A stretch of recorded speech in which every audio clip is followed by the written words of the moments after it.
Hello guys, welcome back to this channel. In this today's tutorial, I'm going to show you how to stop sharing stories from Instagram to Facebook. Okay, let's get into it guys. First of all, you need to open your Instagram application and then you are going to go to the Instagram setting. You can click on your profile first and then click on these three lines. Then you need to go to the account center. Okay, and I'm going to open my account center.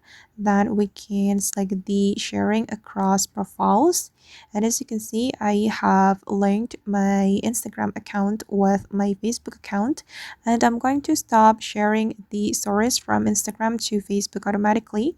I'm going to click on Facebook account and then we can turn this option off. You just need to click on this toggle button to stop sharing stories from Instagram to Facebook.